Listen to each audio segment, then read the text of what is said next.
Dalam pelaksanaan pra-TMMD ke-111, anggota TNI Kodim 0718 Pati melakukan anjang sana ke rumah warga desa Taman Sari.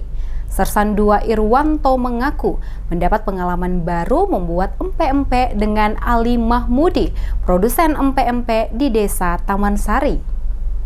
Anggota TNI Kodim 0714 Pati melakukan anjang sana ke rumah warga desa Taman Sari, Kecamatan Jaken, Kabupaten Pati untuk menjalin tali silaturahmi. Saat berkunjung ke rumah Ali Mahmudi, warga desa Taman Sari yang berprofesi sebagai produsen empek-empek, Sersan 2 Ali Mahmudi, anggota Kodim 0718 Pati mengaku senang mendapat pengalaman baru membuat empek-empek langsung dengan pemiliknya. Meski baru pertama kali membuat empek-empek, Sersan 2 Irwanto mengatakan pembuatannya cukup mudah dan cepat mengikuti cara yang diajarkan oleh Ali Mahmudi. Kegiatannya yaitu mengunjungi Bapak Ali sekaligus membantu dalam pembuatan empek-empek.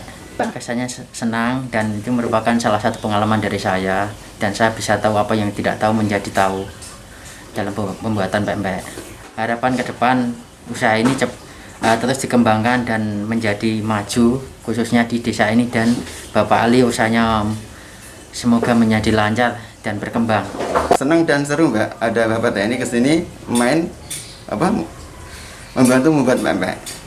Ali Mahmudi mengaku senang dan seru dapat mengajarkan pembuatan empek-empek kepada anggota TNI yang sedang melakukan kegiatan di desanya, dan berharap desa Taman Sari menjadi desa yang maju, tidak tertinggal dengan desa lainnya, dan menjadi desa yang sejahtera.